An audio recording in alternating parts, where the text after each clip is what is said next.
All right, well, welcome to the candidate forum for those running for Kansas Senate District 15, Montgomery County Sheriff race, and the Montgomery County Commission District 2.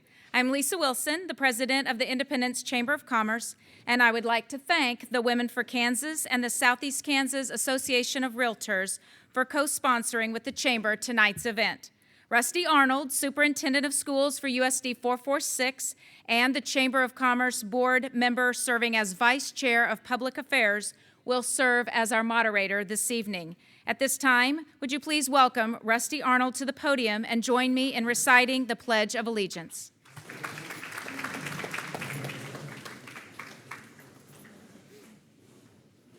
I pledge allegiance to the flag of the United States of America and to the republic for which it stands, one nation under God, indivisible, with liberty and justice for all.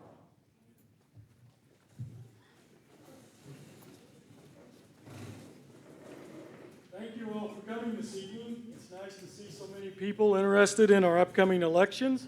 As Lisa said, I'm Rusty Arnold, Superintendent of Schools, and also serving as Vice Chair of Public Affairs for the Chamber Board. I have the privilege of serving as moderator this evening, and it's now time to begin tonight's forum. The format for this event is simple. Each candidate will be given 3 minutes to provide an opening statement. After the opening statements, the candidates will have an opportunity to answer previously submitted questions from the Chamber's email submission process. The candidates for the Kansas Senate will answer the same 4 questions. The candidates for Sheriff and County Commission will draw from a fishbowl of questions. Each candidate will be given 2 minutes to answer his specific question. We will follow this alternating process until each candidate has answered 4 individual questions.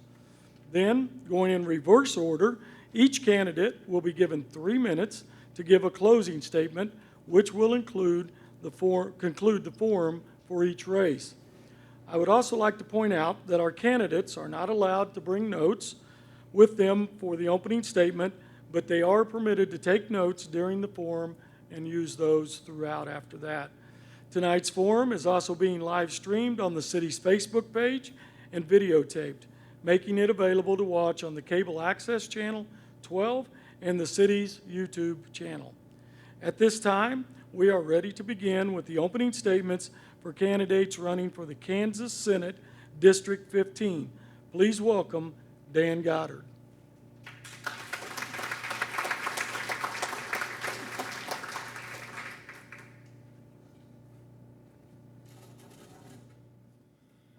Good evening, ladies and gentlemen. I would first of all like to thank the Independence Chamber and Lisa and everyone that had a part in putting this together. And I would like to thank Rusty for being our moderator tonight. My name is Dan Goddard. I was born and raised on a dairy farm. I attended the University of Wisconsin and achieved a degree in geology. I entered the Air Force and served as a KC-135 pilot and B-52 pilot for 24 years. I retired as a full colonel as the base commander of Grissom Air Force Base in Indiana. I've taken 2 oaths in my life that have no expiration date. One oath is when I raised my hand and took my oath of office as an officer of the United States Air Force to support the Constitution of the United States of America. The other oath was when I went to the Senate and took my oath as a Kansas State Senator and swore to support and defend the Constitution of the state of Kansas. Tonight I'd like to just talk about a couple of things. First of all, we all know we're in a budget crisis, and it's going to take a lot of hard work and a lot of pain to get through it. I think that right now, state agencies ought to be voluntarily reviewing their budgets and making cuts. I think that the governor needs to review state agencies and recommend cuts. And I think that the Ways and Means Committee of the Senate will be meeting in the interim to plan what's going to happen during the 2021 legislative session. Keep in mind, in January, we only have 6 months of the fiscal year left. And that's why I say there need to be adjustments made right now. because 6 months doesn't give people much time to recover from adjustments where they would have a whole year to work on it if they made their adjustments now. The second thing I'd like to talk about is our agriculture and business community. I have fully supported agriculture. It is the bedrock of our economy. I think that one of the best bills that we passed was the Farm Bureau insurance bill for medical purposes. And I believe that one of the best things we can do is look at regulations and compliance with regulations and what that costs our farmers and ranchers and our agribusiness community and make adjustments where necessary. And the same thing goes for our state agencies. I am I'm a very strong supporter of education. And I know that Rusty and other school superintendents are probably tearing their hair out coming up with a plan for the fall. The governor's announcement to delay school openings into September may have caused some problems, but I think we need to support them as we go forward. Thank you.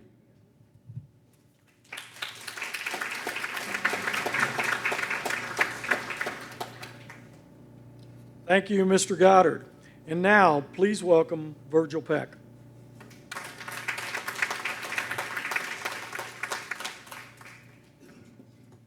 Thank you, Mr. Arnold, and the groups organizing this forum this evening. It is good to see a good number of people show up to become informed voters as we get closer and closer to Election Day. I was born in Kansas. I have lived in Kansas my whole life. I have lived in rural southeast Kansas since I was 9 years of age, so Kansas is home to me. I'm a self-employed insurance agent, have been for the last 40 years. In 1977, I married my high school sweetheart. We are still married today. 60 years of age, non-smoker, in good health, ready to take on the job, ready to energetically represent you. District 15 does need an energetic and tenacious senator representing you. It's something we do not have. I have experience. I have introduced legislation that has become law. My opponent has not introduced even one piece of legislation in his 4 years. To tell you who I am in just one sentence, I am a small government, low tax, pro-business, pro-life, pro-Second Amendment, constitutional conservative who understands the value of a child-centered education and the value of agriculture to the Kansas economy. I'm looking forward to the opportunity to get back in the Capitol. As has been mentioned, the state budget will be an issue. I am the only candidate in this race who has worked for, pushed, offered ideas to reduce government spending in the state legislature. My opponent has served on the Ways and Means Committee, who has ballooned up the state budget in the last 4 years to the tune of $2 billion. Ladies and gentlemen, that is a $500 million increase every year on the average for the last 4 years. We are now at $8 billion. Had the budget not ballooned up so much, we wouldn't be facing such a massive deficit that we are facing coming up in the next fiscal year. I have ideas. We may or may not have the opportunity this evening to present them, how we can find spending reductions. By the way, the governor is not the queen of Kansas. She does not have the authority, according to statute, to issue executive orders to delay the start of the school year. That's strictly up to the state school board.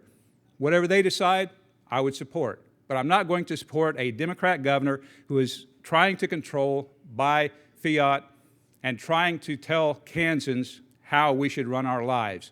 We are Americans. We have freedoms. We know how to run our lives. Pro-life, you can count on me. Will not compromise on that at all. Pro-Second Amendment, I will always defend your right to keep and bear arms.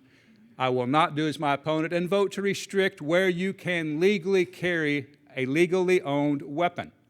I will not vote to find funding or protect funding for Planned Parenthood as my opponent has done. As you will hear this evening, there is a significant difference between me and my opponent, so I would ask for your support as we get into the August primary election season. Thank you.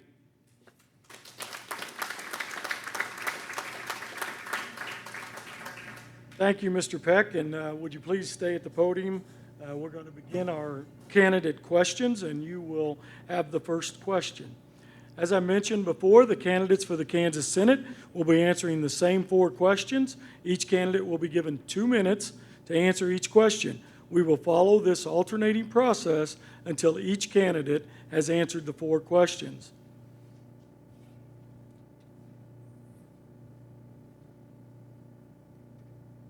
Mr. Peck, with the recent increase in positive COVID-19 cases in our area, do you support the governor's recommendation for wearing masks? Thank you for that question. That is relevant at this time. There are several questions, I believe, that we might want to consider and might want to answer before we actually make all these decisions.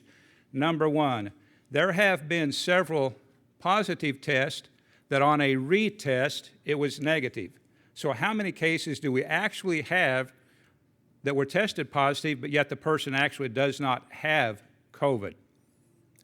Again, in the United States, as Americans, I believe we can make our own decisions, and we don't need a nanny state telling us how to do things. I support your freedom to wear a mask. Honestly, I think it's a good idea. But if you choose not to, I am not going to condemn you or make you feel like you are not caring because of the fact you have chosen your constitutional freedom to make your own decision and not follow an edict of the governor. Another thing that I believe we should consider, we're hearing about all these positive tests and how they are increasing. I have been on the campaign trail hitting it hard for several weeks. I have met several individuals who actually had COVID and have recovered. Some have said it was no big deal. Some said it was a real challenge. It affects different people in different ways. We've also got to think about the fact that we know that this virus came from China.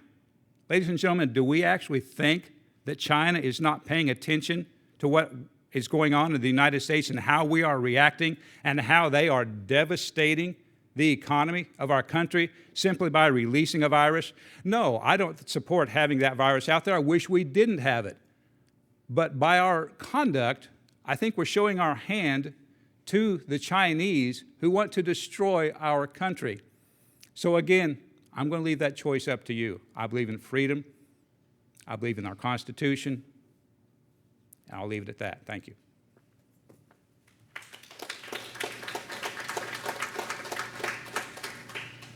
Thank you. Please welcome back to the podium Dan Goddard. Mr. Goddard, I will ask you the same question.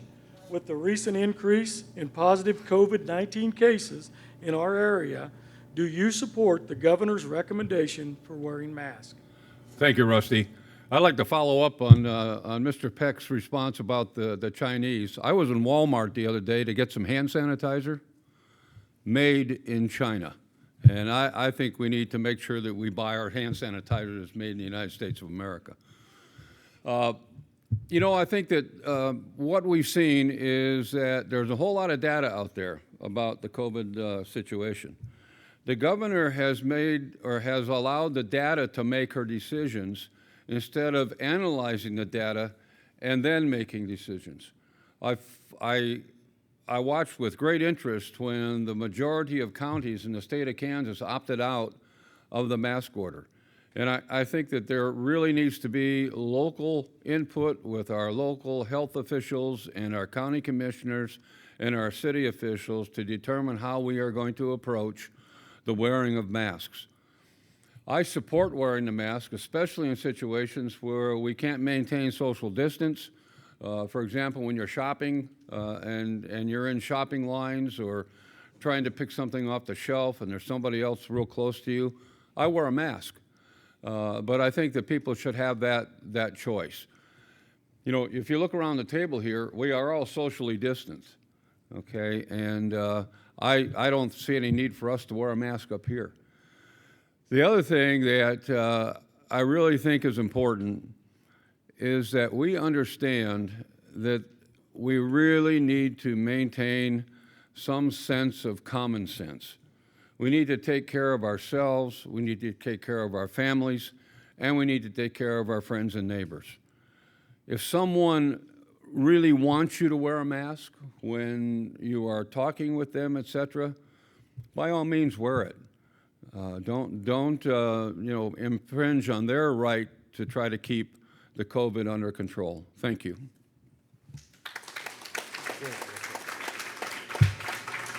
Thank you, and please remain at the podium for the second question.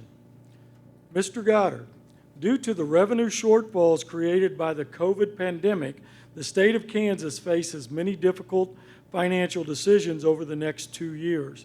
Beyond just cutting expenses and programs, which have already been severely reduced in prior years, what is your plan to find additional revenue without increasing the tax burden on Kansas residents? And does your plan include the legalization of marijuana for medical and/or recreational use? Thank you for that question, Rusty. You know, it's going to be very, very difficult, and everybody is going to have to feel a little bit of pain, a little bit of hurt. Every agency in the state is going to have to tighten their budget. I think that one of the things that we can do is look at all the expenses that are involved with compliance with state regulations and see if those regulations are really required. Do we have to spend the money to do the analysis and and pay for the inspections that are required? The same thing goes a little bit further even into our agricultural and business community. I think that there's an awful lot of expense involved with compliance. As far as, and I'm glad you brought up the idea of not increasing taxes on our population. That is going to be a tough nut to crack. I support not increasing income taxes or the sales tax. You know, we were at a point where we were about ready to start decreasing and eventually eliminating the sales tax on food before the crisis hit. I think that we need to take a careful look at everything that is not necessary. Are all the trips and conferences and those kinds of things necessary? They need to be cut out. We need to take a look at how we use our people. Do we have too many people in government? You know, if you take a look at the percentage of people that are employed in government in Montgomery County, it's pretty high. And the same thing goes for the state of Kansas. I know that will be a hard time for those people who might lose their job, but we need to take a look at the expenses and figure out how it's going to benefit all of Kansas. As far as marijuana is concerned, I will not support recreational. I will consider listening to the medical marijuana. Thank you.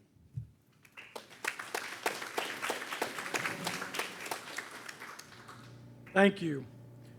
Mr. Peck, due to revenue shortfalls created by the COVID pandemic, the state of Kansas faces many difficult financial decisions over the next 2 years.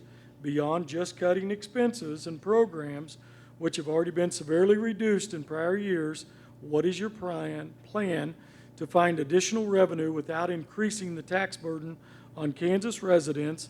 And does your plan include the legalization of marijuana for medical and/or recreational use? Thank you for that question. It is important for everyone to always remember, but especially for legislators, every dollar, every dime that is spent in Topeka came from you, Kansas taxpayers, whether you are a business or whether you are an individual. Every dollar comes from taxpayers. Revenue is down because taxpayers have less of their own money, so they are paying less in taxes. Should we consider increasing taxes? Absolutely not. No way. That's off the table, not a consideration to my way of thinking. Should we look for ways to increase revenue? Don't know how you're going to do that because I will not support recreational marijuana. That is the wrong road to go down, and these individuals, these men and women in law enforcement can tell you the problems that are created when you allow recreational marijuana to be legalized. I served 5 years on the House Appropriations Committee. I served as a Budget Committee Chairman 4 years of some very large budgets, some important budgets like corrections and transportation. I was known in the Capitol as the conservative budget cutter. I was always looking for ways to save money. Let's start with the legislature's own budget. This last January, for example, in the state Senate, this is, I realize, small change, but it shows the mindset that is up in Topeka that's got to be changed.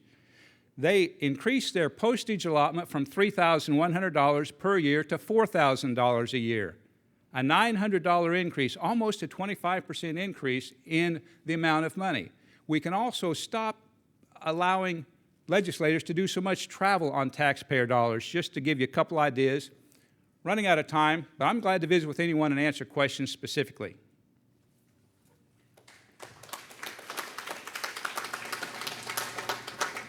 Thank you, and please remain at the podium for the third question. Mr. Peck, the school finance formula has finally been improved and ruled equitable and adequate. Do you support funding the current multi-year school finance plan? That is a question that I believe really needs to be answered by every candidate. Number one, who should determine by the Kansas Constitution who controls the funding level for every agency, including education? It should be the legislature. According to Article 2 of the Kansas Constitution, the legislature is the one that appropriates funds, not an unelected, unaccountable court.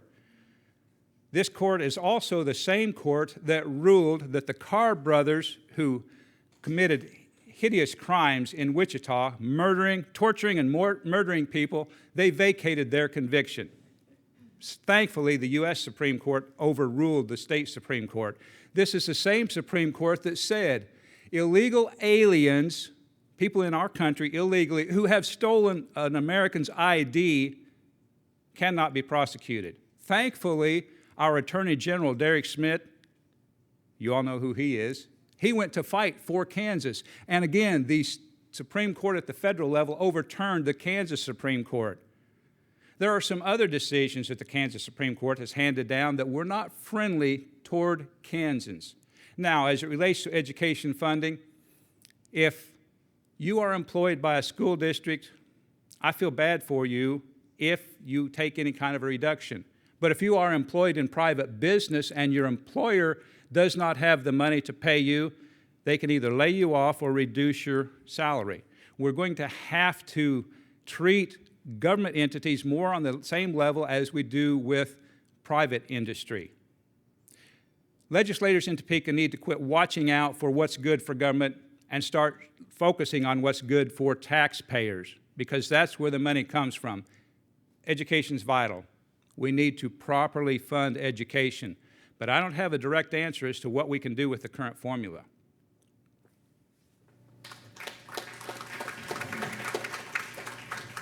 Thank you.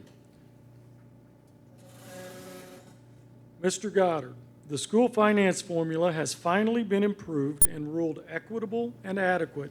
Do you support funding the current multi-year school finance plan?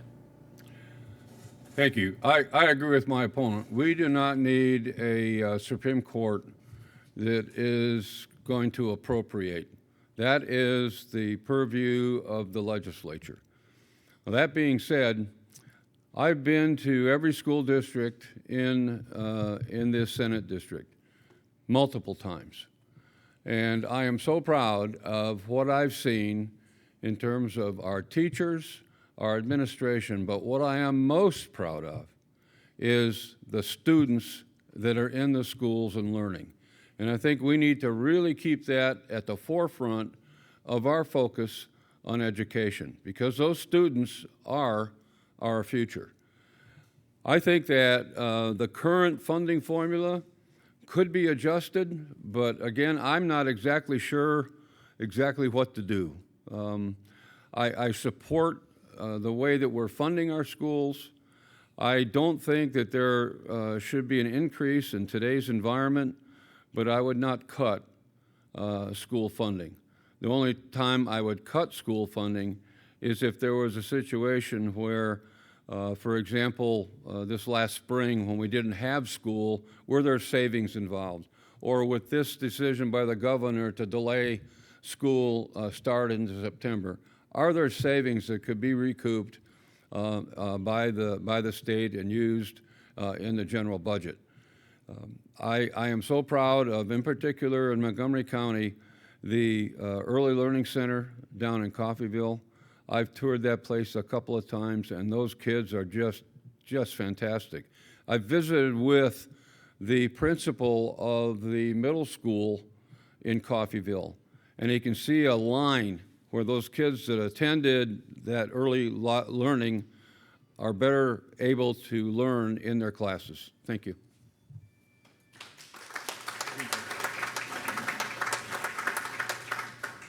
Thank you, and please remain at the podium for the final question. Mr. Goddard, where do you stand on Medicaid expansion? If you are not for it, what do you plan to do to ensure all Kansans have access to health care that is in their area and won't bankrupt them? Thank you for that question, and it's about time we took that question head on. Today we have about 150,000 Kansans who are in the donut hole. They don't qualify to get insurance under the Affordable Care Act or the Obamacare, but they don't qualify for Medicaid because they might be just a little bit over the line on income.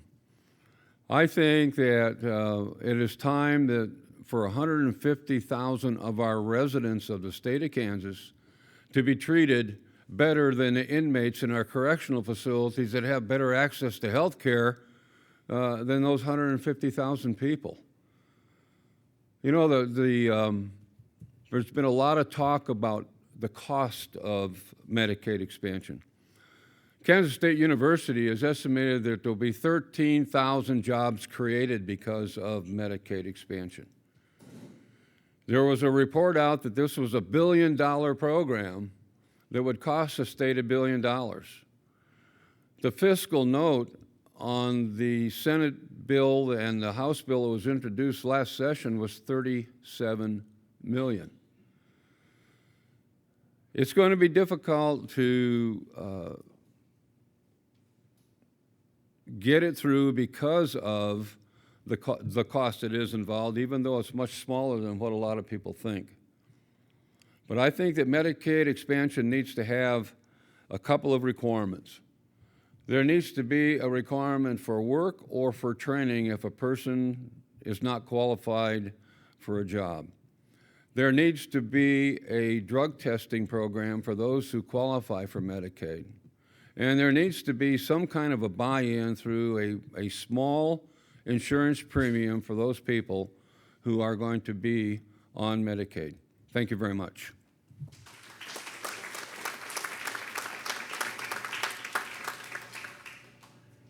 Thank you. Mr. Peck, where do you stand on Medicaid expansion? If you are not for it, what do you plan to do to ensure all Kansans have access to health care that is in their area and won't bankrupt them? Thank you for that question. I really am pleased that that question is being asked, even though several are sitting out there saying, well, I know what he's going to say. No, you don't. Medicaid expansion is a rather large topic, and there has been a lot of misinformation that has been published about Medicaid expansion. Let's just start with a few of them. Medicaid expansion would save no hospital in Kansas. Yes, it would assist. It would bring a little bit of additional money to them. But these hospitals that have closed down would have closed down anyway. They just use Medicaid expansion as a convenient excuse to not keep the hospital open. Another thing that has been misinformed, you hear 150,000 Kansans. Well, that was before President Trump became president and really stimulated the economy. That number dropped to 130,000. And of those 130,000 who would qualify under Medicaid expansion, 55,000 of those are currently covered under private insurance.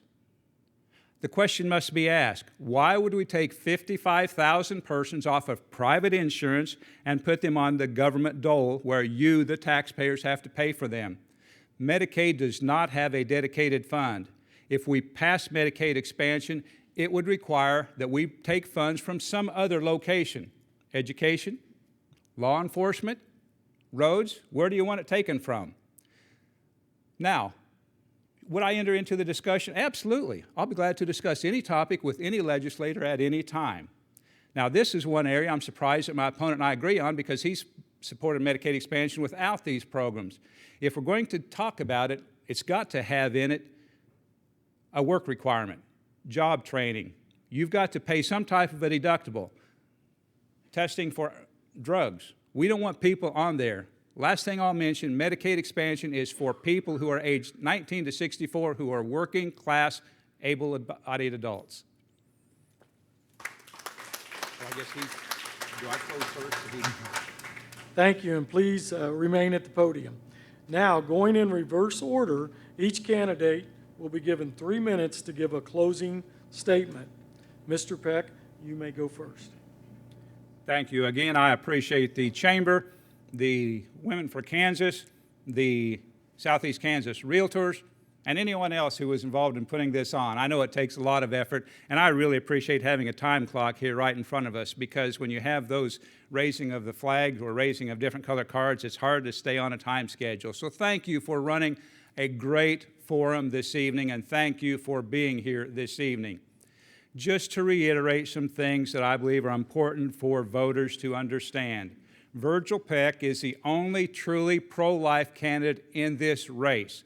I did not vote to protect funding for Planned Parenthood as my opponent did. I did not vote to use your tax dollars to provide scholarships for doctors who perform abortions. I am the only candidate in this race who will truly defend your constitutional right to keep and bear arms and support our military. My opponent voted to restrict where you can carry, and he voted Barack Obama pass as it relates to allowing military personnel, active duty military personnel in Kansas under age 21 to carry. I think those are things that separate us very dramatically. One of the big issues, and really the big issue next session, will be the state budget. How can we bring the state budget in line with revenue? It's going to take someone who's willing to take the arrows, willing to take the shots from those who consume your tax dollars to reduce spending. There are several areas, just let me mention one right quick, that just grinds on me. Why in the world are we spending $5 million every year to subsidize the college athletics of some of our universities? If a college program can't fund itself, they should either find someone who will fund it, or they should eliminate it, not have taxpayers pay for a program that can't support itself. I put right on my literature exactly who I am and what I will work on as a legislator. I will introduce 5 pieces of legislation in my first 40 days. I know how to introduce legislation. I've done it. I've worked with our senator in the past, Derek Schmidt, when he was senator. Now he's attorney general. We introduced legislation together. I was in the House. He was in the Senate, to make it a felony with 42 months of additional time if you wear ballistic-resistant material and are convicted of a felony. Prior to that, I introduced legislation to increase the penalty of battery of a law enforcement officer from a misdemeanor to a felony. That became law. And then Jeff King came in behind me and added to it with presumptive prison time. District 15 is used to having an actively engaged, energetic, get-out-and-fight senator. For the last 16 years prior to 2017, we had Jeff King and we had Derek Schmidt, 2 guys who represented us well. I'm not them, but I would do my best, and I would appreciate your support in August. Thank you.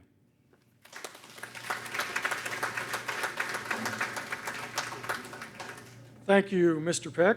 And finally, Mr. Goddard, you may give your closing statement.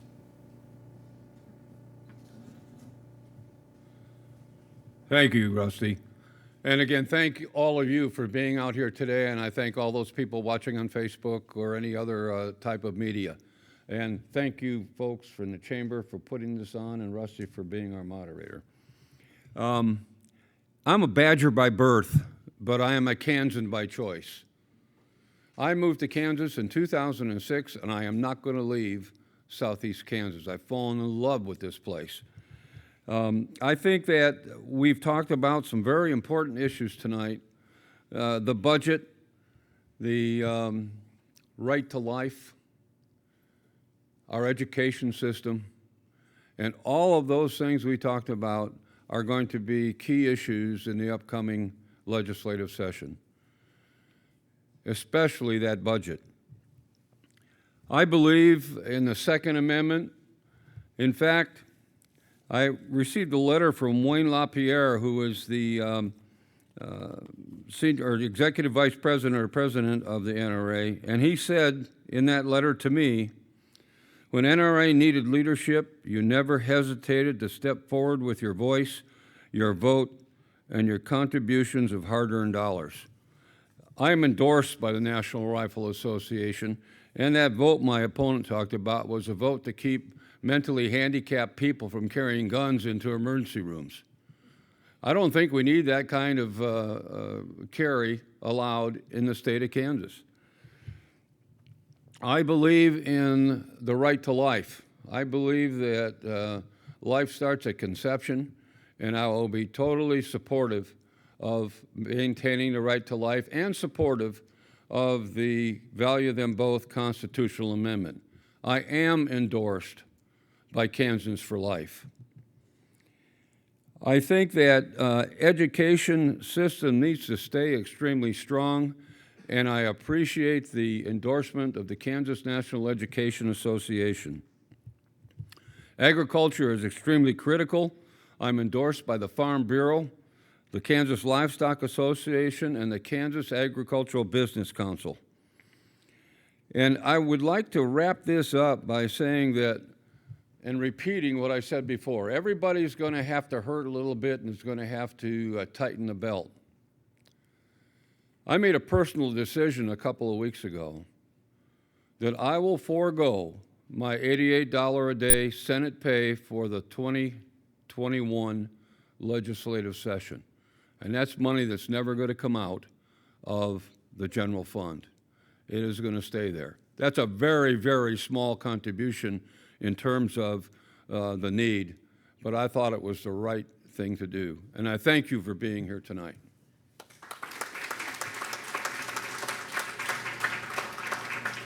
Thank you, Mr. Goddard. This concludes tonight's Kansas Senate Candidate Forum. I would like to thank both Mr. Goddard and Mr. Peck for participating in tonight's event. They will be available to visit with you individually at the conclusion of the forum in the galley area behind me. Each candidate has his own table with campaign materials to distribute. We will now begin the forum for Montgomery County Sheriff, and I will follow the same format as before. At this time, we are ready to begin with the opening statements. Please welcome Ron Wade.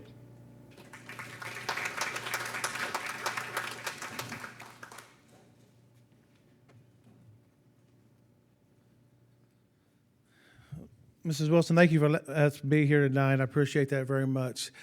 What I do want to say here is that I started my career off, first of all, I have a wife that I've been married to for 27 years, and I'm very grateful for that.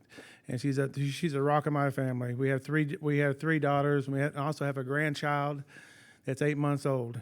And without them, I don't know where I would be at today, because family, God, and law enforcement are my passion. But I started my career off as a law enforcement in 1989 at Caney Police Department.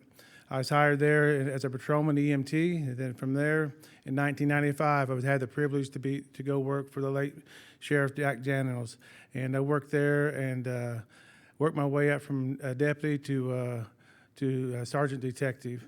Then in 2002, me and Jack Daniels had an agreement that I could leave for a short period of time and go work for the state of Oklahoma, where at that time I did undercover work, made hand-to-hand drug buys.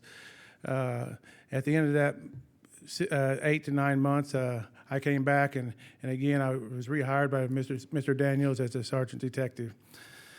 I was fortunate enough then also to work under Sheriff Stan Veach, and I worked my way up to chief detective. Then in 2009, I left and went to Caney Police Department, where I was hired on as a lieutenant detective, EMT. Then I moved my way up to assistant chief, then to the chief of police. And while I was there, I was able to learn the budgets and to actually show leadership to other employees. I was also a director of the EMS, so I had to oversee several different employees.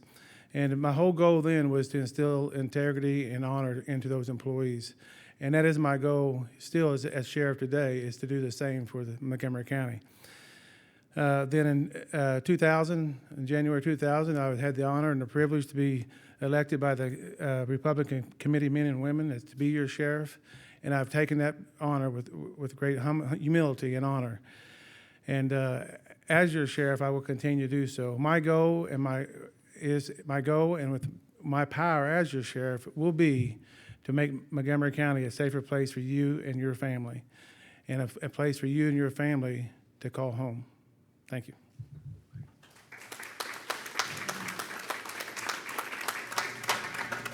Thank you, Mr. Wade. And now please welcome Chris Williams.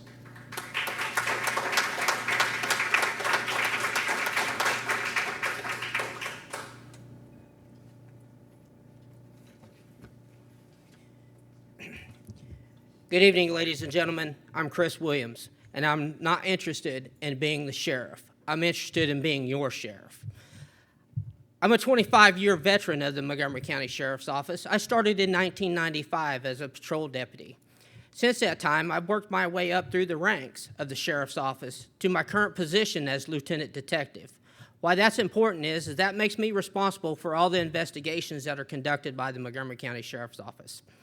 I'm married. I reside in Coffeyville. I've got 5 children, 3 grown boys, and 2 twin daughters that attend community elementary school in Coffeyville. Throughout the years, I have noticed that we have 3 things that plague law enforcement in Montgomery County. Those 3 things are meth, theft, and mental health. I have a plan to address those 3 issues. When it comes to methamphetamine, we are inundated here in Montgomery County by methamphetamine. We used to have a manufacturing methamphetamine problem, but that no longer exists because the cartels have noticed that we have a demand here in Montgomery County. So they began moving pounds and pounds of methamphetamine into the streets here in Montgomery County. My plan will address that. We will cut off the supply chain that comes here to our county. When it comes to theft, I'm going to let you in on a little secret. Folks that use meth, they don't have full-time jobs. They come to your house and they come to my house and they steal your stuff and they take it to the local drug dealer and they use it to purchase their product, their methamphetamine. We will use technology to assist us in combating the theft and burglary problem here in Montgomery County. Mental health has also become a crucial aspect of law enforcement here in Montgomery County. We have to address that issue. Nearly 10% of all calls that are handled in the United States by law enforcement have to do with a mental health crisis. We have to train our deputies to be able to recognize and be able to deal with these issues. Ladies and gentlemen, it is important that we tackle these 3 issues. Our children's future depends on it. I ask you to join me by voting on August 4th, 2020, for Chris Williams for sheriff. I will do everything within my power to make sure that Montgomery County is a safe and secure place to live. And I do it for one reason, and one reason only, is because your safety matters. Thank you.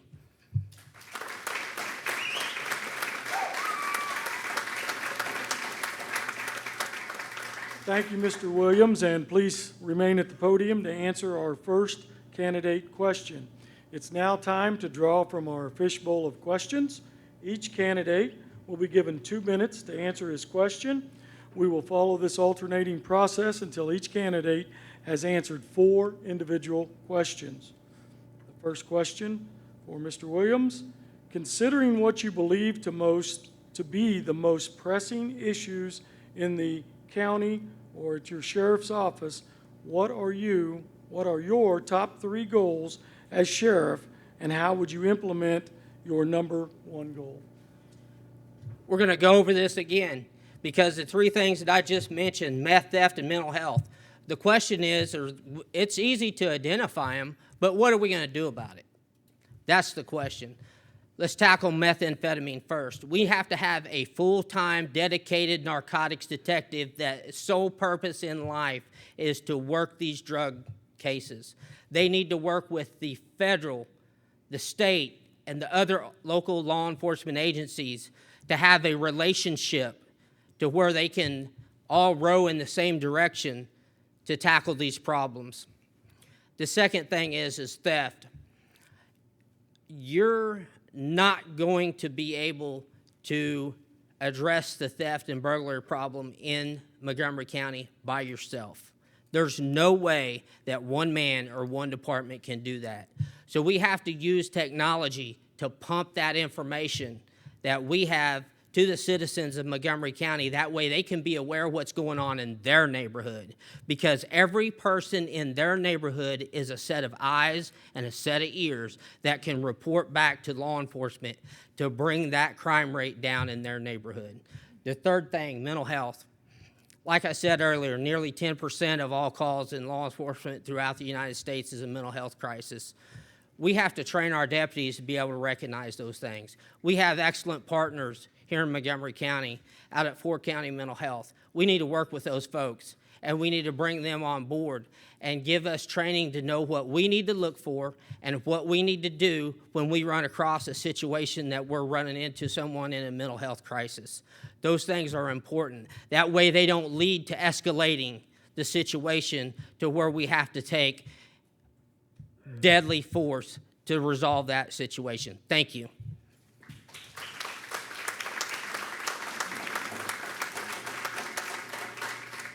Thank you, Mr. Williams. The next question is for Ron Wade. Can you talk about your philosophy regarding working with local, city, law enforcement? Can you give examples of working cooperatively with other agencies? Thank you for that question. It's a good question. Throughout my 31 years of law enforcement, I have a proven record of working with all law enforcement agencies from state and federal level. You know, it is a very important part of our job as leaders, as a chief or as a sheriff or, you know, or in the detectives division or whatever you may be, even as a patrol officer, to be able to work with each and every agency. You know, back when I was working for the Sheriff's Department for 14-some years, we had a drug task force that consisted of all agencies throughout Montgomery County. Even our drug task force also included some people from Wilson, Elk, and Chautauqua County as well. You know, I think that's something that's very important for us to get back to is starting up another drug task force and to be able to combat drugs throughout Montgomery County, and not just Montgomery County, our local counties around us as well, because they do filter into Montgomery County. And by doing so, we can deter the crime. And we all know, just as Mr. Williams said, theft, homicides, suicides, kids dropping out of school, whatever you want, whatever crime you look at, it all stems from one deal: drugs. Drugs is a root of all evil. And that is something that we, and I will do as your sheriff, I will fight that with a hard hand. Thank you.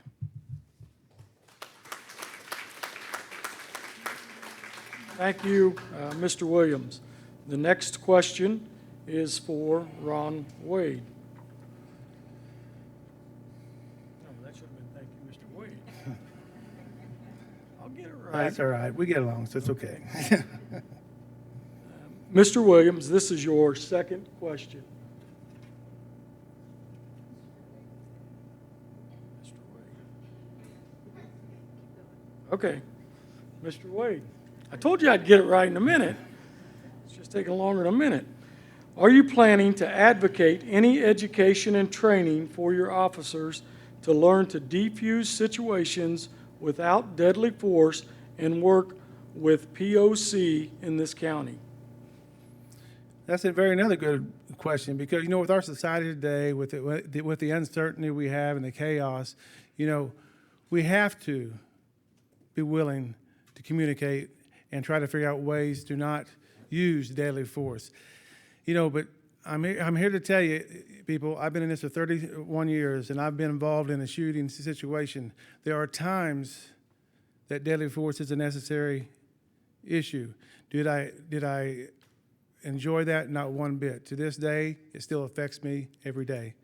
And But the point is, we need to work on less lethal ways. And another deal is just to work with other agencies as leaders and figure out how, as a group, we can all work together to determine ways to make policies that will help us and guide our deputies and law enforcement officers in doing and making the right decisions. You have to understand that when we're out there, we don't have 30 seconds, 30 minutes to make a decision. Sometimes it's a matter of just a second or two to make a decision. So it's really important for us to have training and work with one another to do so. Thank you. Thank you, Mr. Wade.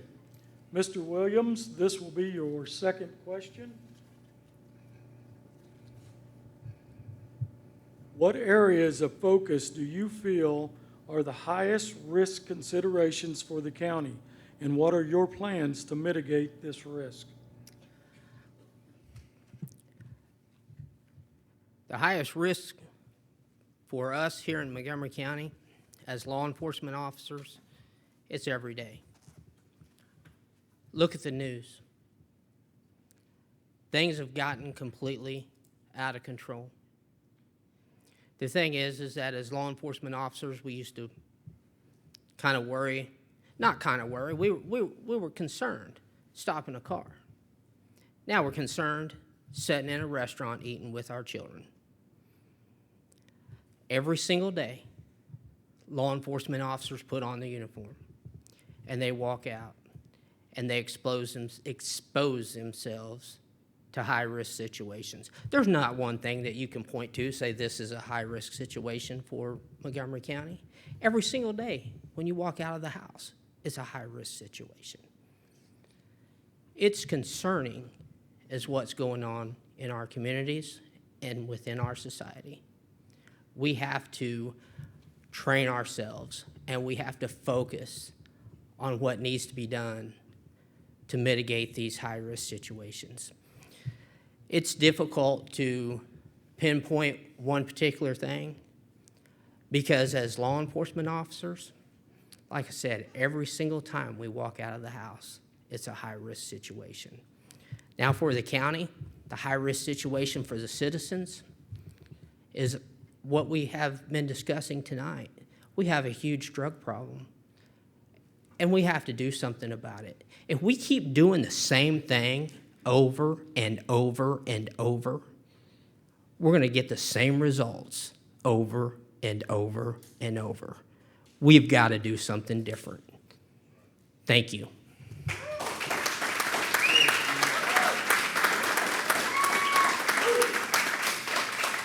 Thank you, Mr. Williams.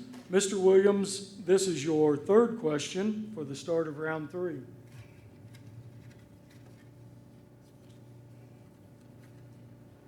Outside of law enforcement, do you participate in any voluntary activities, and if so, what are they?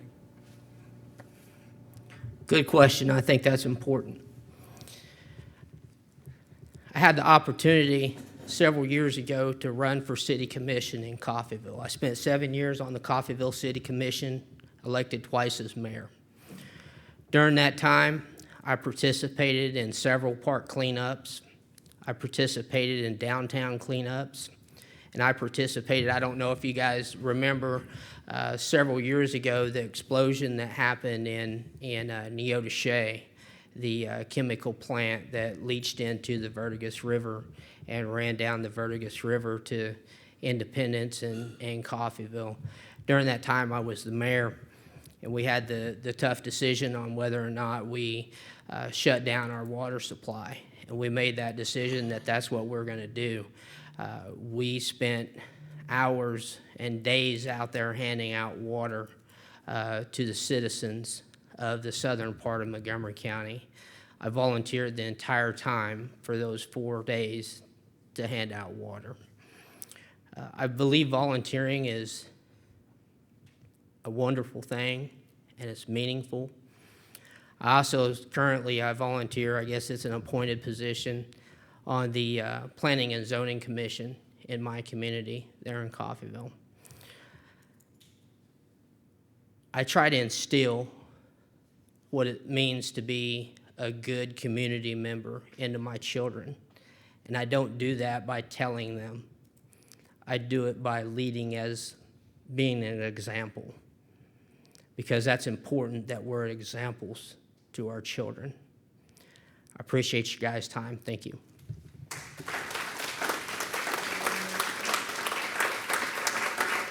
Thank you, Mr. Williams. And Mr. Wade, this will be your third question. Outside of law enforcement, do you participate in any volunteer activities? If so, what are they? Yes. And that is another good question. I too served on the city council in Caney, Kansas for 6 years, and also served on the school board for 9 years. But as far as volunteering and stuff for the communities and stuff, yes, I have. But my major volunteer deal would be for my church. And I think I'm a very firm believer in God, and I think that's with our society today. Is that I'm going to change this question up just a little bit. I'm sorry, but I have to say this, and I've been wanting to say this for a long time. Is that Republicans need to get out and vote. Okay, and that means the churches need to stand up and have a say-so and start using their voice, because we as Republicans need to vote Republican. I don't care how you look at it. We as Republicans have got to vote. I don't care if you vote for me, if you vote for Chris, or if you vote for Dan, or if you vote Mr. Goddard. I'm here to tell you, we got to vote Republican. Our society needs it today. Look at the news. Look at our society, people. It's falling apart. And we as Republicans and the so-called Democrats are allowing the far left to take over their party, and it's hurting our country so bad. As far as being getting people to go out and volunteer, and I'm here to tell you, people need to get out and volunteer and spread the word that we need to vote Republican. Thank you. Thank you, Mr. Wade.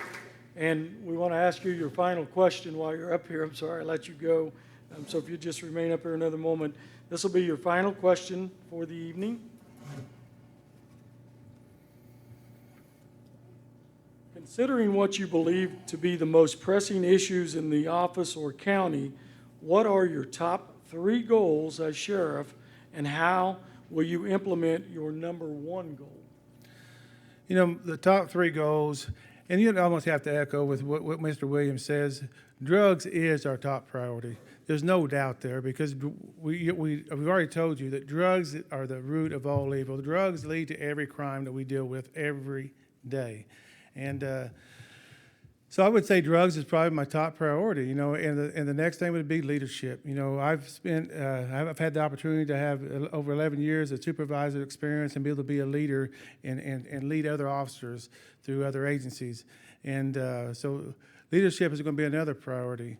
And he talks about mental health. I didn't realize mental health was as bad as it was until I came here as put in here as a sheriff. I've had 4 or 5 meetings now with mental health, with the county attorney and us sitting down with them, trying to figure out solutions, what we can do for mental health. And again, I told you the last time at the last forum, the problem isn't just here, it's going to be at the state level. When the state hospital closes down, we have no place to send these mental patients for treatment. And we have to put them back out on the street. So I pledged as your sheriff to go and talk to the Congress and tell them, hey, this, and explain and work out ways that we can either, if we have to come down and build a small facility here, I don't know how we're going to do it, but it's going to come up with money somehow. But we got to have a place to treat these patients. They're very important in our lives, and just because they have a mental issue doesn't mean they're bad people. Okay, and so again, I think my number 1 would be the drug problems. Thank you. Thank you, Mr. Wade. And Mr. Williams, this is also your final question for the evening.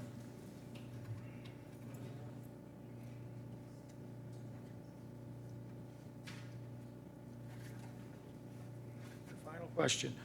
Are you planning to advocate any education and training for your officers to learn to defuse situations without deadly force and work with POC in this county? I agree with Sheriff Wade on this issue. Obviously, no one wants to take a human life. That's the last thing any law enforcement officer wants to do when they walk out that day from their house. Unfortunately, that is part of the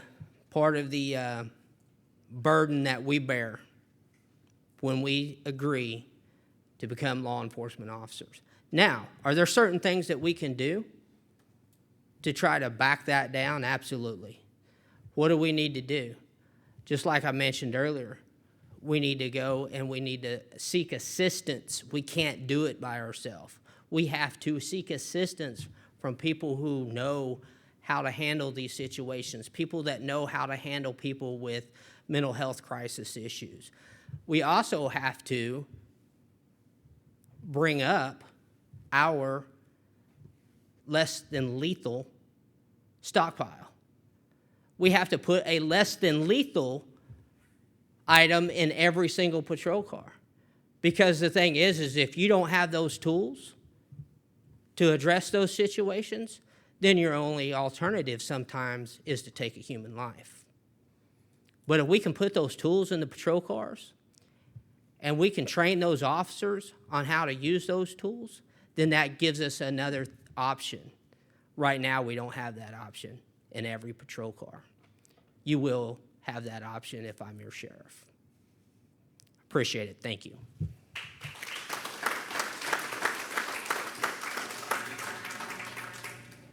Thank you, Mr. Williams.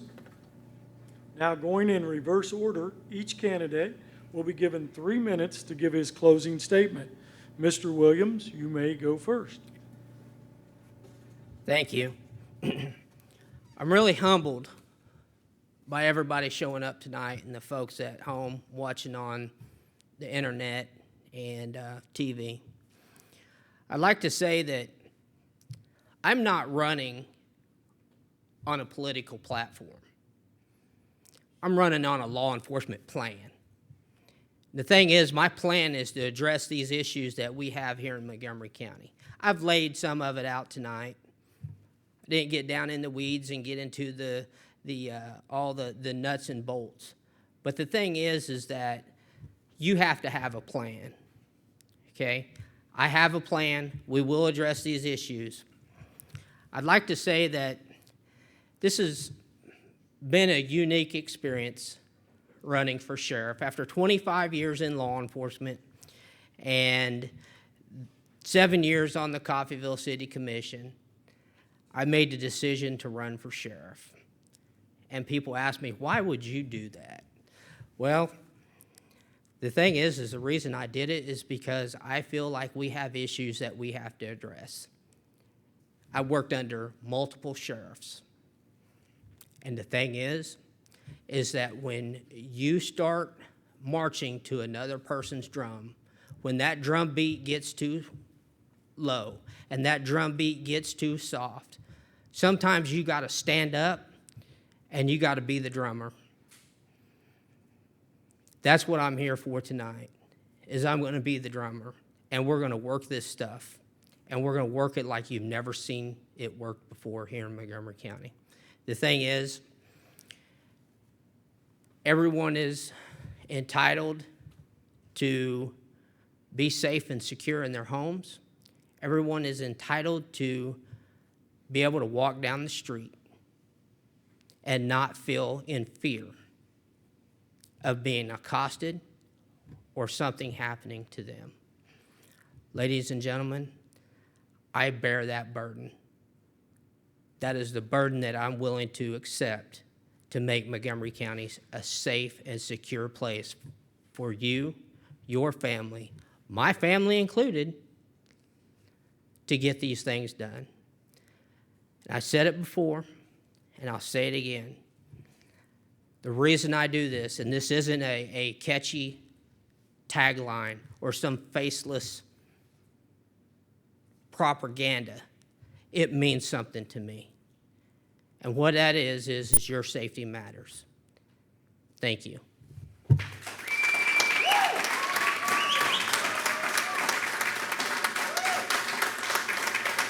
Thank you, Mr. Williams. And finally, Mr. Wade, you may give your closing statement. Thank you very much. You know, I'm going to stand up here and tell you, I am not a politician, okay? I did not take this job to be a politician. So I don't have all the fancy words and the fancy speeches and stuff like that. I'm not going to speak, you know, like a politician. I'm just going to tell you from my heart, you know, I'm an honest person, I'm a truth person, and I'm going to do my job with integrity and with trust and honor, okay? And I'm going to do everything in my power to make Montgomery County a safer place for you and your children. You know, there are hurdles that's going to have to be taken here in Montgomery County. You know, there's got to be changes that made at the sheriff's office. But I believe with my leadership that I've had in the past, that I can come in here and I can take those to the table and make good, sound judgments, not for me, not for just the department, but for you as the citizens of Montgomery County. You know, it is my goal to make it where you, your children, and I would be proud to call Montgomery County home, and we should be proud to call Montgomery County home. I've lived here all my life. I was born and raised here, and I raised my kids here, and I'm not ashamed of that whatsoever. And I think as a leader, I'm going to be humble. I'm going to be fair. I'm going to treat everybody equally, no matter who they are, even if it's the bad person. I'm here to tell you I've had some bad parts in my life when one of my kids was arrested. You know what I'm saying? That's probably one of the hardest things as a parent to deal with when your kids are arrested. But, you know, I treat my daughter just as much and equally as I do anybody that's arrested. You know, we got to treat my mother always told me before she passed away, treat everybody the same. Be fair to everybody. And that's what's got me through my career right now, is just to be fair, honest, and equal to no matter who it is. No matter if it's a drug user I'm sitting next to talking to. Because I'm here to tell you, drug users are all not bad people. They were good people at one point in time. Could have been your own child, your own cousin, your own niece, your own nephew. I'm here to tell you, it doesn't mean they're bad. It means they have a problem, and we need to work to try to solve that problem. So I ask you, and I plead with you on August 4th for your vote. Thank you.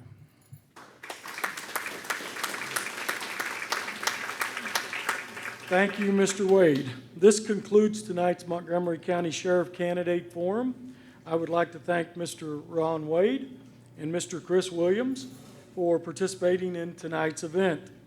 We will now begin tonight's final forum for the Montgomery County Commission. At this time, we are ready to begin with the opening statements. Larry McGinnis could not be with us this evening, but Donnie Collier will read a statement on his behalf.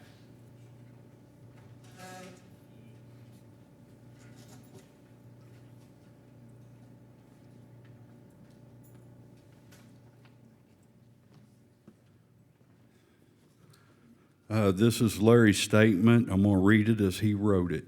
My name is Larry McManus. My family and I have been residents of Montgomery County for 44 years. I have 40 years' experience as a successful local business owner. I currently serve the community as the chairman of the Board of County Commissioners as well as multiple other committees. From the beginning of my 3 terms as commissioner, I realized that the commissioner's responsibility was far more than simply trying to mitigate problems.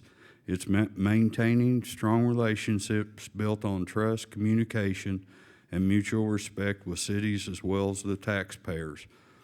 From the perspective of both taxpayer and business owner, I understand lowering taxes is a complicated and critical issue. It begins with efficiently and effectively managing taxpayers' dollars. I have made numerous changes to reduce county spending. Over the course of my tenure as commissioner, I've helped secure grant funds to realign, reorganize office space, including moving the commission room to its current location and recently renovated basement of the Judicial Center without using taxpayer dollars. Of the many challenges of our community has faced, none are more serious or dominate the minds of the population more than COVID-19.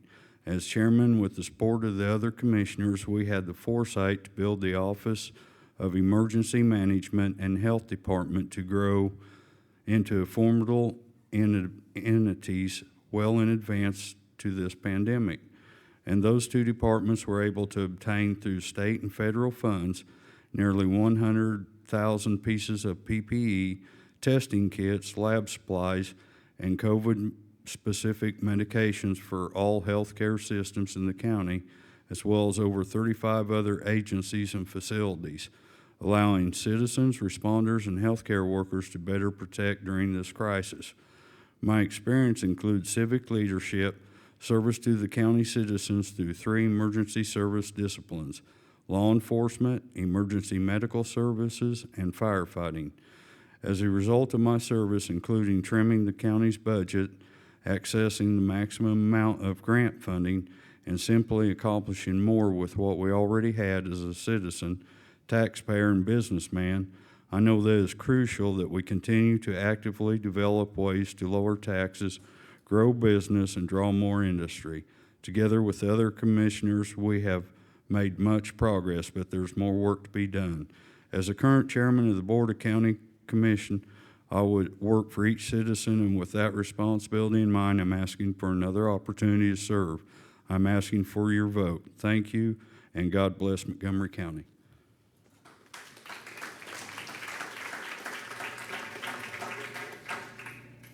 Thank you, Mr. Collier, for sharing those words from Mr. McManus.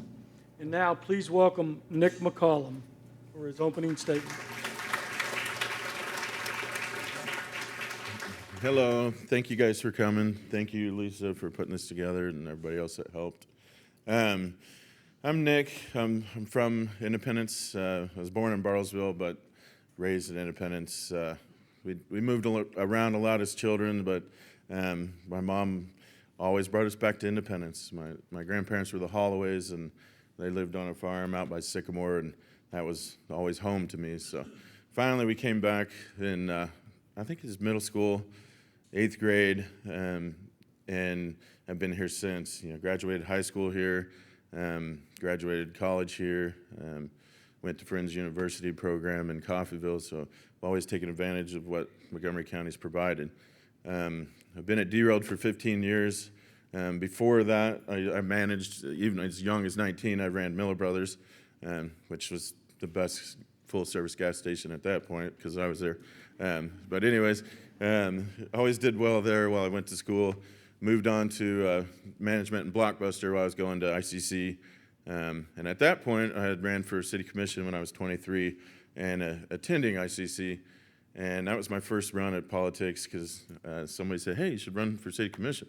Well, at that point, I thought, hey, maybe they get a paycheck, but they didn't. And so, anyways, I found out politics was something I was interested in. And so I did learn, vote for yourself and get your wife to vote because I lost by 3 votes. And I also voted for the guy that beat me. So this time, I'm not voting for Larry. And I'm a vote for myself, and my wife's definitely going. So if you can learn anything, don't vote for the other guy. I thought I was being modest, but anyways, I've grown from since then. So I've always been into civic things, and locally, I've served on the chamber board of directors locally. I've served as chair on the Planning and Zoning Commission here.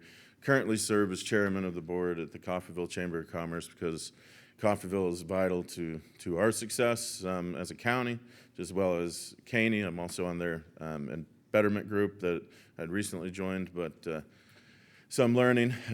Since that's part of my district, it's probably a good idea to join. But anyways, I have learned things since being on that. I've met new people. There's always things we can do as a local citizen to help out. I hope my kids, have learned and watched, and they learn to volunteer and serve as well. But, I ask August 4th, you vote for me, and I'd appreciate your support.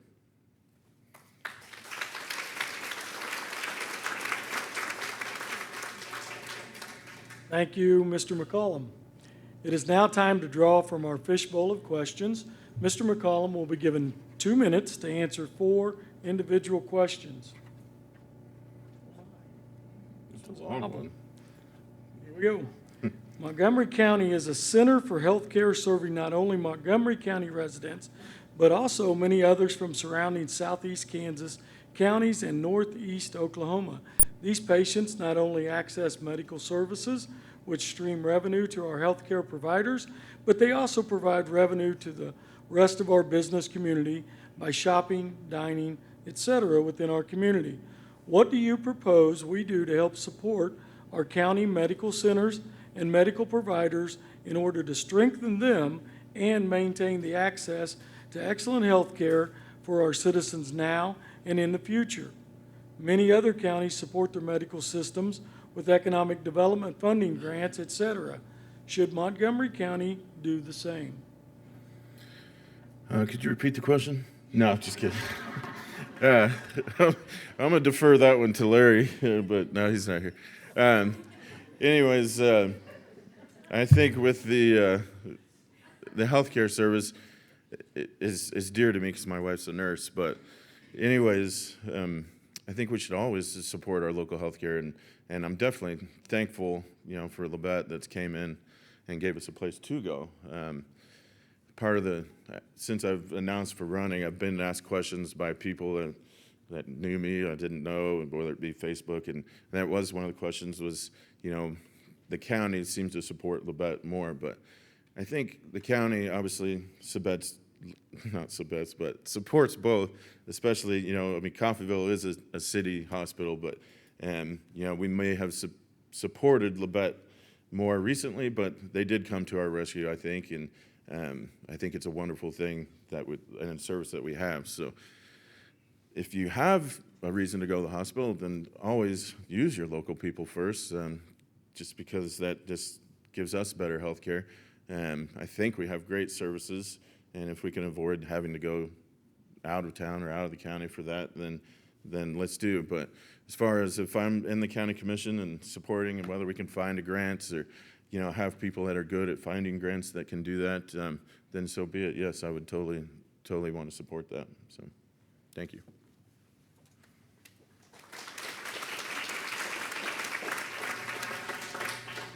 Thank you, Mr. McCollum, and I'm going to let you draw your second question. Let's get a short one, huh? Thank you. Second question. Given the amount of the county's overall budget each year, would you be in favor of hiring a professional county administrator to handle the day-to-day duties assigned to him or her? And if so, would you agree to do away with the salary and fringe benefits currently paid to the 3 county commissioners in order to fund this new position? Well, unlike Mr. Goddard, I don't plan on donating anything I would get paid, but maybe when I get a little older. So no, I think we got great people in the county that already do a good job, and but our job as a commissioner is to overlook those budgets, make sure things are right, and use the people that are good at doing the budgets. I think being on the board of directors in the chamber here, the ones in Coffeyville and the things that participated, I've learned to look at budgets more. I run a business that does $2 million a year. Budgeting is our thing. I mean, you have to stay under budget. You have to make a profit. I wouldn't be successful where I'm at if I didn't make a profit. So my bosses should love me. They make them a lot of money. But anyways, I don't agree with that. No, I think that's why we have a county clerk. That's why we have a treasurer. Those people do a good job.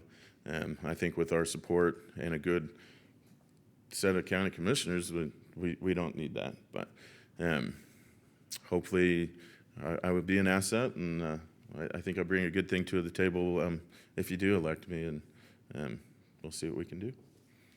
Can we get a question on some carpet? Thank you, Mr. McCollum, and would you please draw your third question? That's a short one. We're doing great. What have you done or do you plan to do to help Montgomery County's economy or to help our county be more competitive in attracting new jobs, residents, and investments? I think what have I done? I run a business in town that does well. We pay our taxes. We shop local. And what can we do is we can work with what we have here locally. We can work with Montgomery County Action Council. We can work with our chambers, our tourism departments.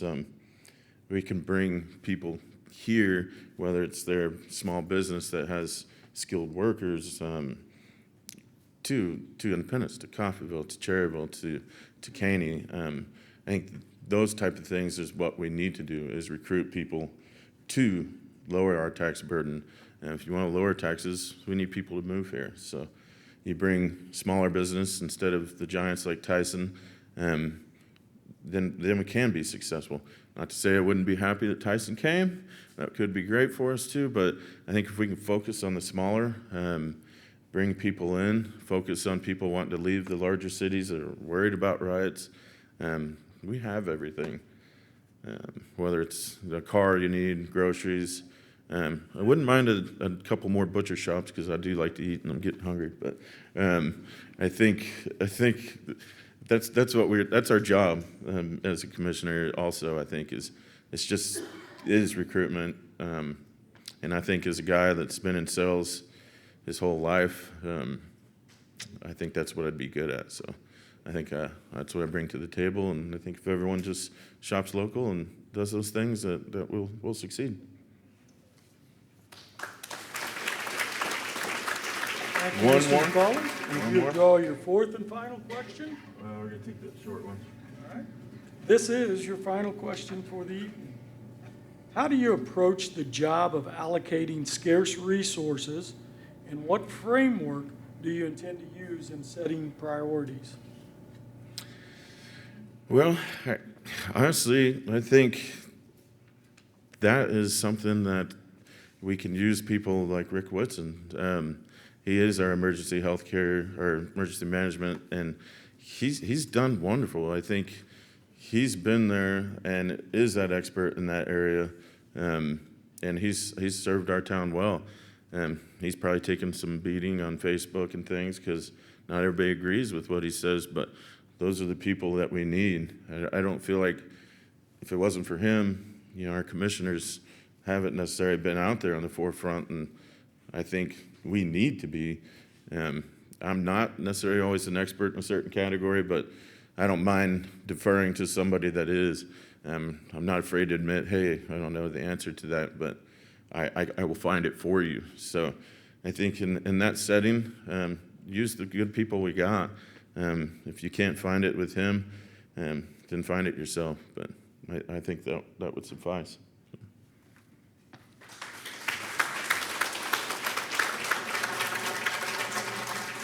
Thank you, Mr. McCollum, for answering those 4 consecutive questions. Yeah.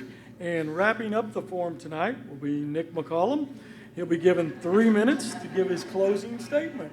Mr. McCollum. Well, I love me some me, so here we go. I'm hoping supper's ready. Now my wife's here, but thanks for coming, babe. So I'll make dinner. Anyways, as your county commissioner, I'll bring a little humor to the table. I can be serious when I need to be, but I think what we need now is change. That's what made me run. I don't have all the answers, but I felt like I could provide something good for the county. I feel like being available, especially for a forum. This is the second forum I've been to, and I feel like I'm running unopposed, but I'm sure there's reasons for that. But anyways, you should, as a county commission, I think, be available, answer the phone calls, answer the tough questions. As a salesman, not everybody leaves happy. If you can sell a little old lady a chair that breaks on her the next day and make her happy with a new one, by golly, I think I'd put out any fire. So I've always done well with that. I always take care of the problems Today, I haven't even got the job, and the guy calls, "What are you going to do about my ditch?" He's like, I complained, and I wrote letters, and I got signatures, and finally somebody came and cut my yard. But that was 6 years ago, and nobody's came and cut it since. And our farmers in District 2 deserve attention. I appreciate the phone call, because I told him, I was like, well, you maybe should call Larry, because he is your guy. But I was like, if I do win, and if I am your commissioner, feel free to call, and that's something that, I take to heart, and I'll always have an answer. Whether it's going to be the right answer, maybe, but it might always be, sometimes you got to say no. Sometimes my kid wants a new pair of shoes, and you got to say no, but you usually should get to it. But usually I'm going to figure that out for you. So I think you got to answer the tough questions. You got to be available. I've been at the 2 forums, so I'm already showing I'm going to be available. I got one more forum for the ladies, Republican ladies of Coffeyville, coming up on a Saturday, and I'll be there. I know I don't have all the right answers, and I just hope I could be there for you. I know one thing, I'd like to update a few things at the county as far as the website, maybe add a little Facebook, show the district of where you vote for people, because it is kind of difficult to find. No offense to them, but I think I could help do just the little things even. But most importantly, vote for me August 4th and see what we can do. Thank you.